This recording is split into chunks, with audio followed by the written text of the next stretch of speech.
America के राष्ट्रपति Donald Trump ने 2 हफ्तों की सीज फायर अनाउंस कर दी है। यानी अगले 14 दिनों तक अमेरिका ईरान के ऊपर बॉम्बिंग नहीं करेगा। ईरान भी अपने मिलिट्री एक्शंस को पॉज करेगा और इसके साथ ही ईरान स्ट्रेट ऑफ हॉर्मुज को ग्लोबल शिपिंग के लिए रीओपन करेगा। यानी ये एक कंडीशनल सीज फायर है जिसमें दोनों साइड्स 14 दिनों तक एक दूसरे के ऊपर अटैक नहीं करेंगे और स्ट्रेट ऑफ हॉर्मुज रीओपन हो जाएगा। यानी 2 हफ्तों के लिए वॉर शुरू होने से पहले जो स्थिति थी वो आ जाएगी।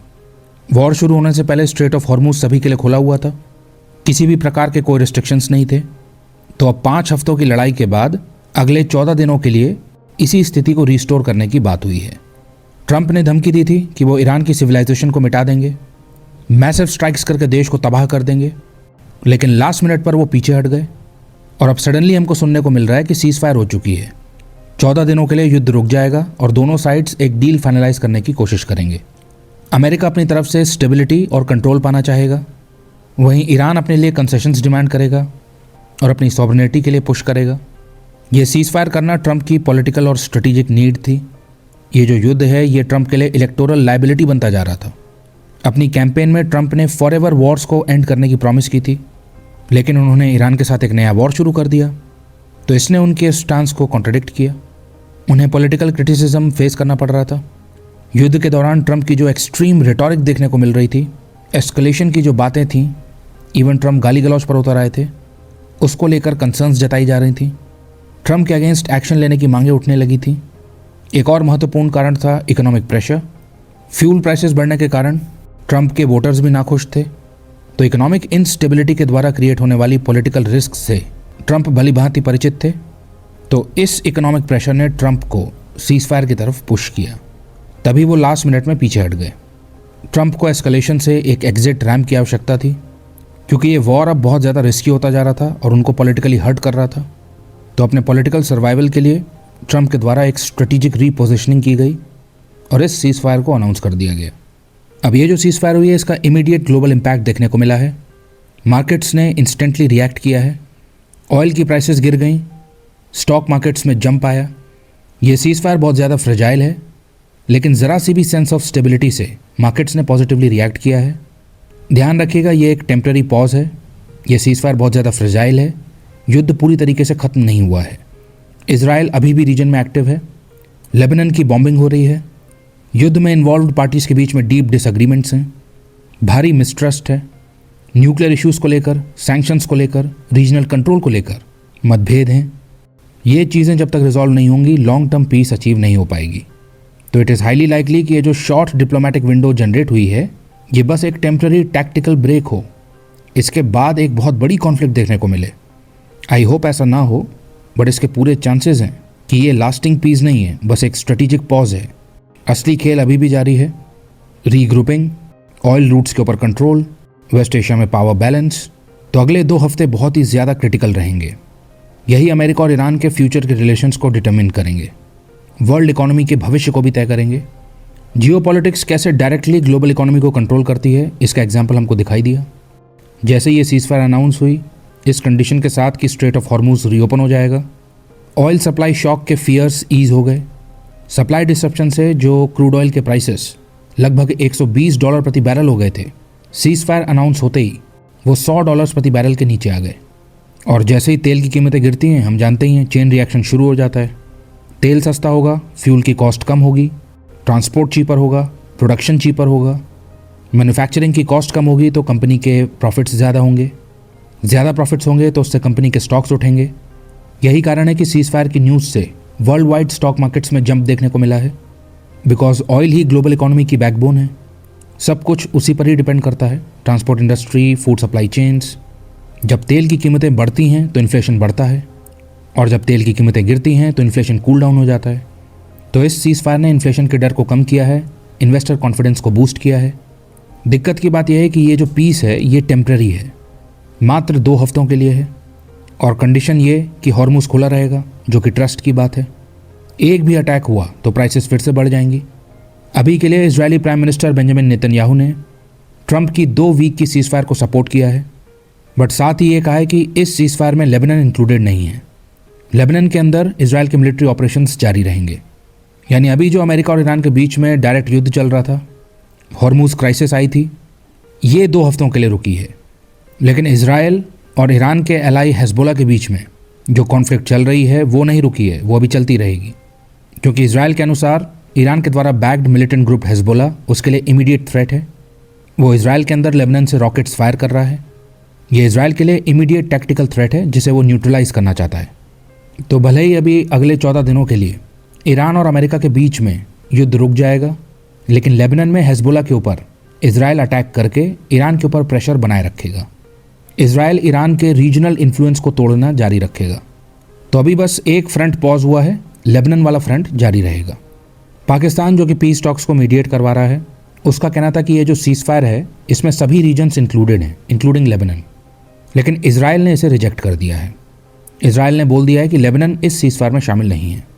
ईरान चाहता था कि लेबनान में भी कॉन्फ्लिक्ट रुक जाए, बट इजराइल इसके लिए नहीं माना है और हमें पाकिस्तान और इजराइल की तरफ से कॉन्फ्लिक्टिंग क्लेम्स देखने को मिल रहे हैं, जो ये दिखाता है कि इस सीज फायर के इवन बेसिक टर्म्स भी डिस्प्यूटेड हैं।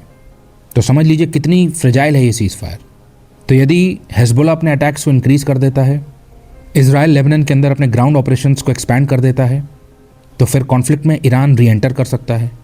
तो हमको समझना होगा कि वेस्ट एशिया में बस एक वॉर नहीं चल रहा है, यहाँ पर एक नेटवर्क ऑफ वॉर्स चल रहा है और इजराइल और अमेरिका कॉन्फ्लिक्टिंग गोल्स के साथ आगे बढ़ रहे हैं।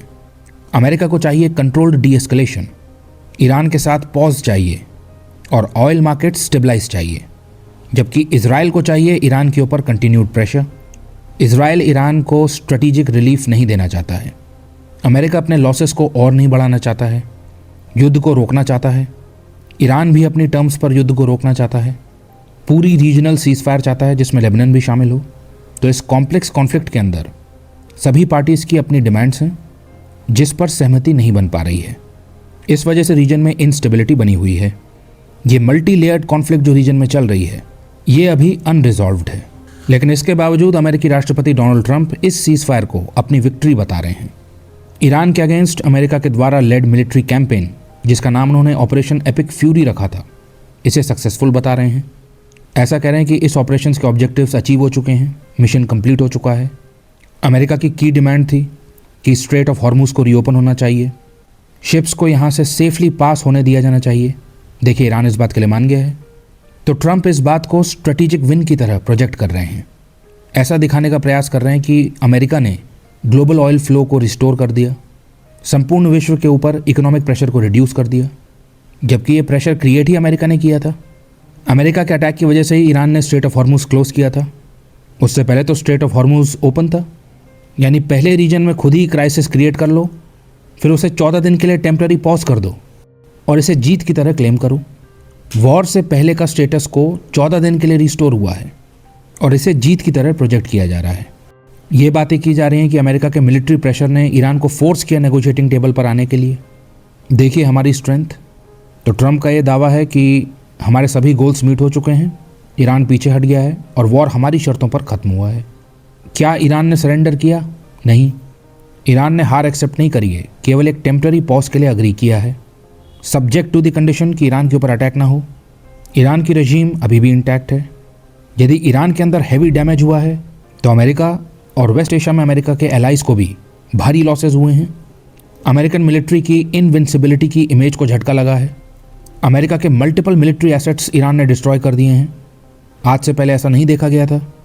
कितने सारे फाइटर जेट्स को शूट डाउन कर दिया गया है।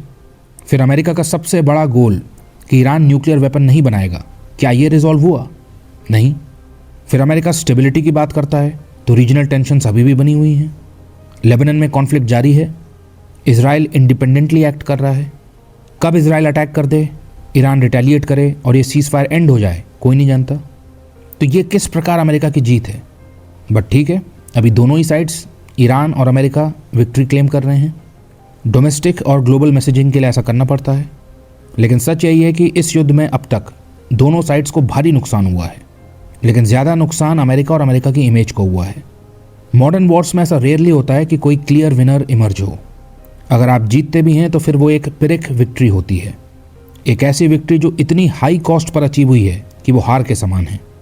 तो अभी बस अमेरिका और ईरान की तरफ से परसेप्शन वॉरफेयर किया जा रहा है।